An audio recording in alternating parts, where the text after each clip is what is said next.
അനിയനോ ഉണ്ടാകാൻ പോകുന്നു എന്ന വാർത്ത അറിഞ്ഞിട്ട് ആര്യ ആദ്യം അമ്മയോട് പറഞ്ഞത് എന്താണ്? എനിക്ക് തോന്നുന്നത് എവിടെങ്കിലും പിടിച്ചു നിന്നോന്ന് അച്ഛൻ പറഞ്ഞിട്ട് എന്തോ ആണ് കോൾ ചെയ്തല്ലേ. സ്റ്റെപ്പിലായിരുന്നു, ഇരുന്നു പോയി, വെണ്ടയ്ക്കാൻ കരിഞ്ഞു. ഞാൻ പാചകം ചെയ്തിട്ട് തന്നെ വെണ്ടയ്ക്ക മെഴുക്കുരട്ടി ഉണ്ടാക്കുക. ആദ്യം അമ്മേനോട് എന്താ പറഞ്ഞേ? അമ്മ അംഗീകരിച്ചില്ല. ഞാൻ പറഞ്ഞു അമ്മ ശരിക്കും ഉള്ളതാണോ, നല്ല രസമായിരിക്കുമല്ലേ. ഇല്ല അങ്ങനെയൊന്നും ഇല്ലാന്ന്, അച്ഛൻ ചുമ്മാ പറയുന്നതാന്ന്. ഇതാണ് പറഞ്ഞത് അമ്മ, അല്ലേ? അങ്ങനെയാണ് അമ്മ പറഞ്ഞത്. അച്ഛൻ കള്ളം പറയാണെന്ന്. അപ്പോഴും എനിക്ക് തോന്നുന്നു അമ്മയ്ക്ക് അക്സെപ്റ്റ് ചെയ്യാൻ എന്നോട് പറയാൻ ബുദ്ധിമുട്ടായി, ഭയങ്കര ബുദ്ധിമുട്ടുണ്ടായിരുന്നു. അത് ദൂരെ നിക്കണോണ്ടായിരുന്നു മോളെ, ദൂരെ അല്ലായിരുന്നു. അപ്പൊ പെട്ടെന്നൊക്കെ കേറി എന്തെങ്കിലും ചെയ്യുമോ എന്നൊക്കെ പേടിയാണ്. ഇതിനൊക്കെ അത് അറിയില്ലല്ലോ. പക്ഷെ അറിയില്ല ഉണ്ടോ. അത് കൊറേ എനിക്ക് ഇതിന് ശേഷം ഇൻസ്റ്റാഗ്രാമിൽ കുറെ പെമ്പിള്ളേർ, ഈ നോർത്ത് ഇന്ത്യൻസ് പെമ്പിള്ളേർ മെസ്സേജ് അയച്ചു, ഇങ്ങനെ അമ്മ ഉണ്ടായാലും എങ്ങനെയാണ് ഇത് ഓവർകം ചെയ്യണത്, കൗൺസിലിങ്ങിന് പോയിരുന്നു എന്നൊക്കെ ചോദിച്ചു മെസ്സേജ് അയച്ചവരൊക്കെ ഉണ്ട്. ഇതുവരെ സംസാരിക്കാത്തവരും ഉണ്ട്. അങ്ങനെ അത് ശരിയാട്ടോ, അത് ശരിയാ. അതുകൊണ്ടാട്ടോ പറയാൻ. അല്ലാതെ പക്ഷെ കേരളത്തിൽ നമ്മ അങ്ങനെ ചിന്തിച്ചല്ലോ.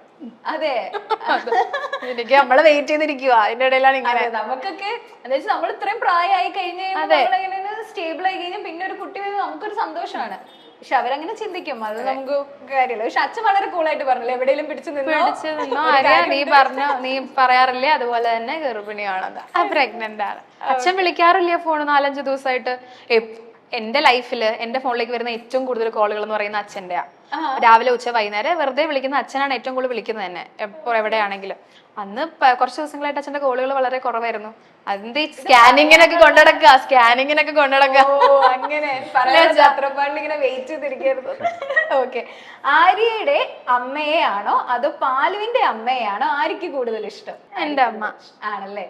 ഇതിപ്പോ ആര്യ അത് വേറൊന്നും അല്ല ചേച്ചി, ഇപ്പൊ ശാരീരികമായ ബുദ്ധിമുട്ടുണ്ട്. അപ്പൊ സ്വാഭാവികമായിട്ടും ഇങ്ങനൊരു പോസ്റ്റ്മോർട്ടം ഡിപ്രഷൻ ഒന്നും ഉണ്ടായിട്ടില്ല. പക്ഷെ അമ്മയ്ക്ക് സ്വാഭാവികമായിട്ട് ഈ പ്രായത്തിൽ ഡെലിവറി കഴിഞ്ഞതിന് ശേഷം അമ്മയ്ക്ക് ദേഷ്യം കൂടിയപ്പോ അമ്മ അറിയാതെ തന്നെ കുറെ പേരോട് സംസാരിച്ചിട്ടുണ്ട്, അമ്മയുടെ ആയുർവേദ ഡോക്ടറോടൊക്കെ. അപ്പൊ അവരെന്റെ അടുത്ത് പറഞ്ഞിട്ടുണ്ട്, അറിയാം ഇപ്പോൾ അമ്മയ്ക്ക് പ്രഷറൊക്കെ ഉണ്ട്, എന്നാൽ അമ്മ ദേഷ്യപ്പെടുമായിരിക്കും, കുറച്ചുകൂടെ ദേഷ്യം കൂടും അവരുടെ ശാരീരിക അസ്വസ്ഥത കൊണ്ട്. അപ്പൊ അത് നമുക്ക് മനസ്സിലാകും. അപ്പൊ ഇപ്പോൾ ഉള്ള അമ്മ പാലുവിനെ ഒന്ന് ദേഷ്യപ്പെടും, ചിലപ്പോ ഒന്നും ഒരൊറ്റ തല്ലൊക്കെ കൊടുക്കുമ്പോ അമ്മ അറിഞ്ഞോണ്ടല്ല അത് ചെയ്യുന്നത്. പക്ഷെ എനിക്കത് കാണുമ്പോ എനിക്ക് ഭയങ്കര ബുദ്ധിമുട്ടാണ്. എന്നെ വളർത്തിയ അമ്മ എന്ന് പറയുന്നത് ഞാൻ കേട്ടറിഞ്ഞ അമ്മ ഭയങ്കര പാവമായിരുന്നു, സുന്ദരി പാവമായിരുന്നു, ഇത്ര മുടിയൊക്കെ ഉള്ള പാവമായിരുന്നു. നല്ല അടി വീക്കൊക്കെ കിട്ടി തന്നെയാണ് ഞാൻ വളർന്നത്. പക്ഷെ പാലുവിന്റെ പ്രായത്തിലുള്ള അച്ഛൻ അന്നൊന്നും ഒരു ഇങ്ങനെ ചേട്ടൻ ഇരിക്കണോണ്ടാണ് എല്ലാരും പാവച്ചില്ല ചേട്ടൻ പ്രായത്തിന്റേതായ ഓരോ പ്രായം. നല്ല പ്രായമുണ്ട് ഇപ്പൊ, മുടിയൊക്കെ. എത്ര വയസ്സുണ്ടാവും? എത്രയുണ്ട്? 45 വയസ്സ്. 45ഓ? അപ്പൊ അമ്മയേക്കാൾ ചെറുതാണോ അച്ഛൻ? 52 പ്രായത്തിന്റെ ഓരോരോ പ്രശ്നങ്ങൾ അച്ഛനുണ്ട്. ചെറുതായിട്ടൊന്ന് പ്രായം കുറഞ്ഞില്ലല്ലോ, അത് പ്രശ്നമില്ല. ഓക്കെ, പാലു ജനിച്ച ശേഷമുള്ള ആ സമയത്ത് അമ്മയ്ക്ക് പലപ്പോഴും ആര്യയുടെ കൂടെ സ്ഥിരം യാത്ര ചെയ്യാനൊക്കെ പറ്റാതെ വന്നല്ലോ. ആ സമയം നിങ്ങൾ ഭയങ്കരമായിട്ട് മിസ് ചെയ്തിട്ടുണ്ടോ? ഉണ്ടല്ലേ? എനിക്ക് ഒരുപാടുണ്ട്, ഒരുപാട് മിസ് ചെയ്യേണ്ടി ഉണ്ട് ആണ്. ഓക്കെ, ഇനി പാലുവിന്റെ അമ്മ ആര്യാണെന്ന് തെറ്റിദ്ധരിക്കുന്നവരുണ്ടോ? എന്റെ ചേച്ചി അതിനെ പറ്റി ഒന്നും പറയണ്ട. ആണ്, ശരിക്കും തെറ്റിദ്ധരിക്കുന്നുണ്ട് നല്ലോണം. തെറ്റ് തന്നെയല്ല, അങ്ങനെയാണ് എല്ലാരും വിചാരിച്ചിരിക്കുന്നത്. അമ്മയുടെ അടുത്തൊക്കെ എന്തെങ്കിലും ചോദിക്കാറ്? നമ്മുടെ ഇന്റർവ്യൂ കണ്ടവരൊക്കെ ആണെങ്കിൽ ശരി, അല്ലാതെ ഓരോ കടകളിൽ പോകുമ്പോഴത്തേ മോള് കരയണം കേട്ടോ, അവൻ അനിയത്തിയാണ് പറഞ്ഞു കൊടുക്കും. ഓക്കെ, പാലു ഏറ്റവും കൂടുതൽ വഴക്ക് കാണിക്കുന്നതും ചിണുങ്ങുന്നതും ഏത് സിറ്റുവേഷനിലാണ്? എന്ത് സിറ്റുവേഷനിലാണ് ഏറ്റവും കൂടുതൽ ഇങ്ങനെ വഴക്ക്? അരിയപ്പാപ്പം പാപ്പം വേണം എനിക്ക്, മിഠായി, വെള്ളം ഒരു കുഴപ്പമില്ല അതിനൊക്കെ. അതൊക്കെ കണ്ടാൽ മിണ്ടില്ല, ദേഷ്യം വന്ന മിണ്ടണ്ടെന്ന് പറയാൻ അറിയില്ല, ആര്യം മിണ്ടുണ്ടോ എന്ന് പറയും. ഇതുകൂടി കഴിഞ്ഞ് നമുക്ക് ഒരു ചെറിയ കുഞ്ഞു സെഗ്മെന്റും കൂടി, അല്ലെങ്കിൽ ഇവരെന്നെ ഓടിക്കും. ഓക്കെ, ഇതിൽ 3 പേരും പറയണേ. ഹൂ നോസ് പാലു ബെറ്റർ? പാലുവിനെ ഏറ്റവും കൂടുതൽ ആർക്കാണ് അറിയാവുന്നത്? അതാണ് സെഗ്മെന്റ്. ഓക്കെ, പാലു TV കാണുമ്പോൾ ഇടയ്ക്കിടയ്ക്ക് ശ്രദ്ധിക്കാറുള്ള ഒരു ആക്ട്രസ്? മോഹൻലാൽ ആണോ? മോഹൻലാൽ എന്ന് പറയും ഞാൻ പറഞ്ഞു പഠിപ്പിച്ചതാ, ഇടയ്ക്കിടയ്ക്ക് പറയും, അത്രേ ഉള്ളൂ.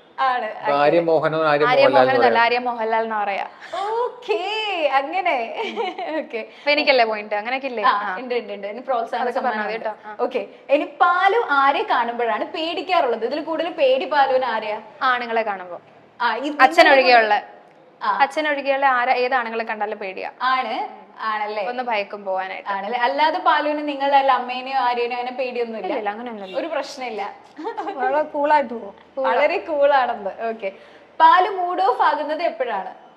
മൂഡ് ഓഫ് ആവുന്നത് എപ്പോഴാണ് അച്ഛൻ മൂഡ് ഓഫ് ആവുന്നത് പാല് കൂടുതൽ? ഇല്ല, പുള്ളിക്ക് എല്ലാരും ഉള്ളതാ പുള്ളിക്ക് സന്തോഷം.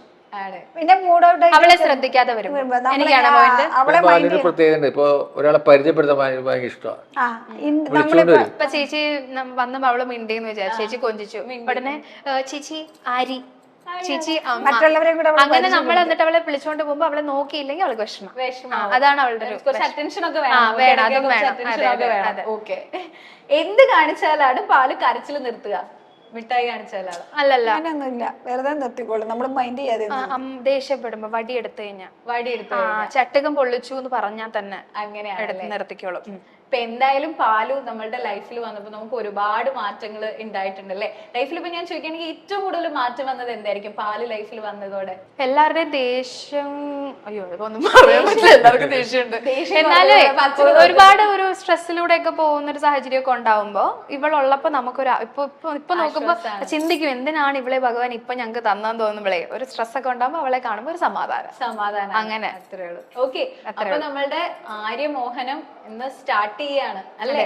എന്താണ് പ്രേക്ഷകരോട് പറയാനുള്ളത്? നമ്മളുടെ മോഹിനിയാട്ടം എക്സ്ക്ലൂസീവ്ലി സ്റ്റാർട്ട് ചെയ്തിരിക്കുന്നതാണ്. അപ്പൊ എന്താണ് പ്രേക്ഷകരോട് പറയാനുള്ളത്? ആദ്യം തന്നെ എല്ലാവരോടും നമ്മൾ മോഹിനിയാട്ടത്തിന്റെ മാത്രം ഒരു സ്പേസ് ആണ് തുടങ്ങിയിരിക്കുന്നത്. മോഹിനിയാട്ടം പഠിക്കാൻ ഇഷ്ടമുള്ള ആണെന്നില്ല, പെണ്ണെന്നില്ല, പ്രായപരിധികളില്ല, ഒന്നുമില്ല. ഇഷ്ടപ്പെടുന്ന ആർക്ക് വേണമെങ്കിലും ഇവിടെ വന്ന് നമുക്ക് പഠിക്കാം. ഓൺലൈനും ഓഫ്ലൈൻ ക്ലാസ്സുകളും നമുക്ക് ഇവിടെ നമ്മൾ പ്രൊവൈഡ് ചെയ്യുന്നുണ്ട്. നമ്മൾ അതിന്റെ കൂട്ടത്തിൽ നമ്മുടെ ടെമ്പിൾ ഓർണമെന്റ്സ് ആൻഡ് പ്രാക്ടീസ് സാരീസിന്റെ എന്താ പറയാ കളക്ഷൻസും കൂടെ നമ്മൾ അവൈലബിൾ ആണ്. സോ അതിന്റെയൊക്കെ അപ്ഡേറ്റ്സ് ഓൺലൈനിൽ പതുക്കെ നമ്മൾ ചെയ്തു തുടങ്ങാമെന്നാണ് വിചാരിക്കുന്നത്. സോ ഇതൊക്കെ തന്നെയാണ് വലിയ വിശേഷങ്ങൾ ഇപ്പൊ എന്റെ ജീവിതത്തിൽ. അപ്പൊ എല്ലാവരുടെയും പ്രാർത്ഥനയും അനുഗ്രഹവും ഉണ്ടാവുമെന്ന് വിശ്വസിക്കുന്നു. Thank you so much. ഞങ്ങളുടെ എല്ലാവരുടെയും പ്രാർത്ഥന കൂടെ ഉണ്ടാവും. Thank you for coming. Thank you so much. Thank you.